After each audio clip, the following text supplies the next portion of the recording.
man maa ngi tudd Ablaye Dia di retraité chemin d'affaires dëkk la Thiès waaw.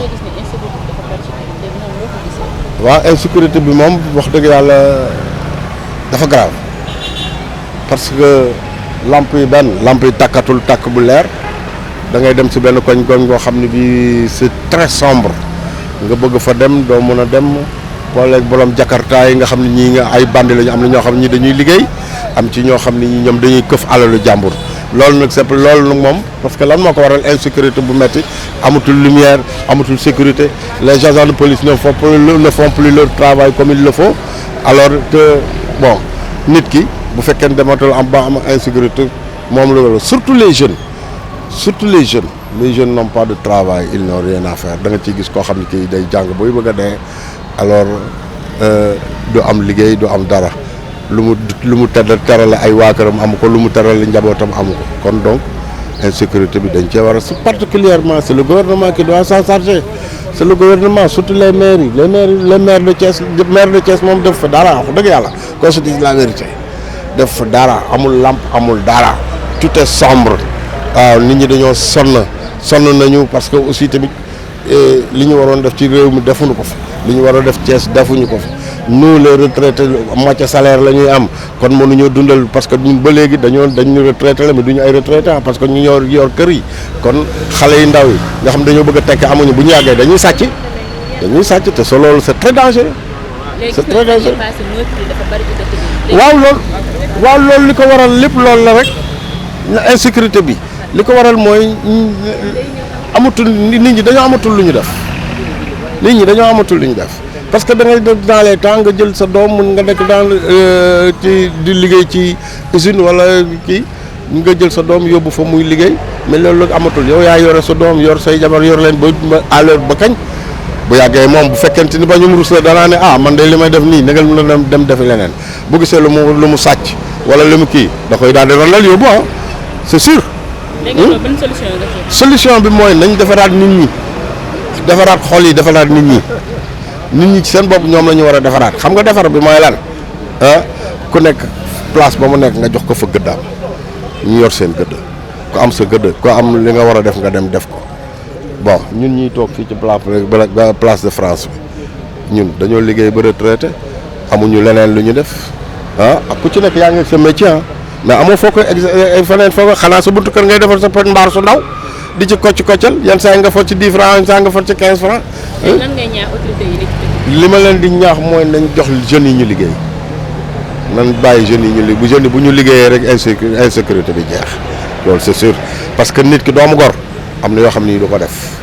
am doomu gor du sàcc doomu gor du nu mu tuddati du def loo xam ne lii bokkul ak li mu war a def dafa war a jub war a correct fii Thiès ñun fi lañ yaroo fi lañ juddoo fi lañ yaroo lu ne def nañ ko fii on a été un peu def nañ lu ne un peu partout lañ dem mais bu ñu dañuy wax ne les jeunes de Thiès sont très corrects amuñu woon problème bii am léegi ñun xamuñu woon loolu ñu xamoon sañse ba rafet dem seeti sam xale yu mel ni yéen dans les temps ak affaire yu demee noonu mais léegi amatul loolu amatul fenn foo ko gis. ça veut dire mooy gis nga fi ñu taxaw nii da ngay egg chambre de commerce ay bërëb yàqukaay xale la xam nga déjà kooku benn exemple insécurité ñu noonu yaa ngi bàyyi sa doom mu dem jàngi mu tourné dem ci ay sam stress bon fait du ma wax ay tour quoi bon xam nga li ma la wax bon ensuite insécurité dafa bëree façon te amul moment précis d'insécurité à tout moment insécurité amul soo demee ci au sein d'une famille il y a de l'insécurité nga dem dans les institutions il y a de l'insécurité dans le quotidien il y a toujours de l'insécurité bon maintenant il faut savoir qui sont exposés à l'insécurité et qui sont les auteurs de cette insécurité. Le plus souvent dañuy gis dans les études ak ci journaux yi li ñuy rapporté que c'était les enfants de la rue mais les enfants de la rue c'est quand c'est qui c'est les talibés c'est les laveurs de voitures c'est les gosses qui font cirage les cireurs ak les balayeurs yi nga xam ne dañuy dugg ci bureau yeeg kërën di bale di en même temps di repérer li ñu war a sàcc ak yu kenn xamul ah bon voilà toutes ces formes d'insécurité. loolu lan moo ko faral di dindi. lu koy indi bon c'est parce que les gens ils ont un besoin d'argent. Ils ont un besoin d'argent, ils veulent vivre comme il faut, hein, et ils veulent recevoir ça comme sur un plateau doré. C'est pas possible. Il faut que nous la difficulté, nous affronter la difficulté. léegi loolu ban solution bi. Solution bi déjà solution bi ça c'est de l'ordre de l'État. État bi day naxe mbaay rek. On a vu Macky récemment là mu doon wax ne pour le retrait des enfants de la rue. année bu mu ko wax ak léegi dafa tax xoolal fii voici. Il passe tout le temps ñu leen di luy ay wala ñu daw fii Jakarta mun na leen tël oto mun na leen tël ah mais dinañ wax ak ñi ñu war a waxal ah réunir les psychosociologues les psychologues les nangam ñoom ñëpp ñu toog en personne n'a le monopole de la solution ah nañ toog tout c'est une affaire de société nañ toog ñun ñëpp ñu toog waxtaan ci trouver une solution à ça. Il n'y a pas une solution miracle ah. nga ne enfin sama kàddu bu mujj vous l'imaginez ngeen wax ko. ok merci. bi moom. Thiès auparavant nekkoon na dëkk boo xamante ni dëkk bu paisible la woon vraiment parce que am na situation yoo xamante ni on n'avait pas l'habitude di ko fi dund waaw mais ça se voit que ni vraiment léegi ñoo ngi fiy dégg yoo xamante ni rafetlu wuñ ko quoi rafetlu wuñ ko ñaaw na parce que. Meurtre yi bëri na agression yi surtout les vols à l'arraché quoi te souvent da ngay dégg à chaque fois ñi di ko kaas xam nga surtout de ce fait daal jàpp naa ni waroon nañ ci mën a jël ay précautions balaa muy gën a ëpp loxo quoi parce que Thiès n'était pas réputé pour cela quoi vraiment quoi qu'on puisse dire am na yoo xam ne peut-être souvent dañ ko daan dégg ay dëkk yu mel ni ay Dakar ak yooyu mais léegi. Ça se voit que ni ampleur boobu mi ngi fiy gagner du terrain quoi te defe naa autorités yi waroon nañ ci mën a jël yenn mesures yi balaa muy gën a ëpp loxo waaw surtout les vols à l'arraché waaw parce que léegi à chaque fois këf nañ sama téléphone këf nañ sama saak rey nañ ci benn sànni ko ci benn tabax wala affaire yooyu xam nga te souvent mënoon na ñàkk quoi pour man quoi. léegi meurtre yu bari lan moo koy faral di bon je veux dire que ni mën naa ne aussi loolu autorités yi am nañ ci part de responsabilité surtout parce que pour man ils doivent vraiment s'appuyer sur la formation des jeunes quoi waaw sur la formation professionnelle des jeunes parce que fii bëri na ay jeunes yoo xamante ni xëy na peut-être ñàkk liggéey moo tax ñuy dugg ci yenn yu ñu warut a dugg. wala xëy na peut-être ñàkk xam quoi parce que un jeune bien formé xam nga tey mu gis ni moom war na mën a amal dara boppam donc du dugg ci yenn détails yu bëri quoi waaw te it aussi tamit ñu jéem a formaliser surtout li ñu wax les motos Jakarta parce que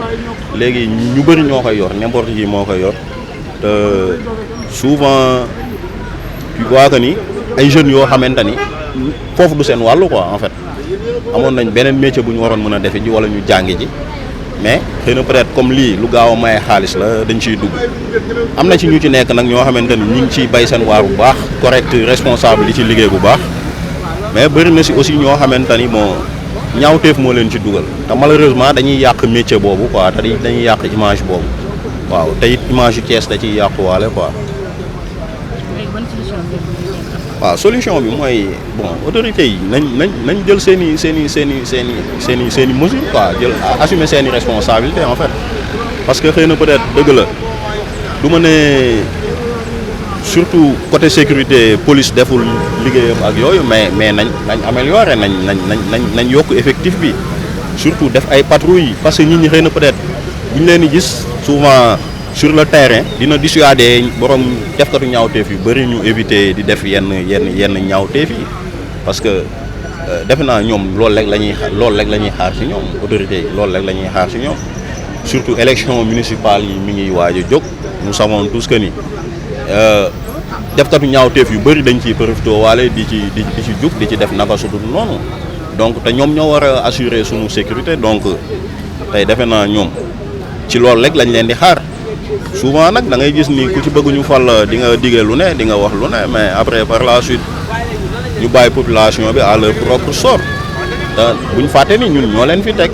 waaw ñun ñoo leen fi teg te it ñun suñuy waaw la ñu war a dox quoi en fait waaw donc nañ assumer seen responsabilité te it aussi tamit jeunes yi bañ a demeek xel quoi parce que yow tey aw moo liggéey wala xëy na peut-être tu es délaissé rek bu mu tax nga dugg ci détail boo warut a dugg wala nga def loo warut a dugg parce que pour man foog war nañ mën a am yenn mentalité yoo xamante ni ñun en tant que jeune xam ni ñoo war a développer suñu réew donc ñu góorgóorlu ci côté boobu ñu bañ a def du n'importe quoi parce que ñun tey jeunesse bi buñ dérapé rek le reste bon mën naa ne suñu réew amul benn avenir quoi waaw kàddu gu mujj bi mooy waaw di leen vraiment je vous encourage surtout yéen en tant que jeune ngeen gën a góorgóorlu te xam ni lii yombul quoi liggéey yombul je vous encourage télé bi nag ñun ñoo ngi koy suivre souvent gis nañ ni vraiment mi ngi def ay jéego surtout nag surtout ci rafetal image yu Thiès quoi te loolu vraiment c'est à apprécier on vous encourage di leen wax ngeen gën a góorgóorlu ah ok merci.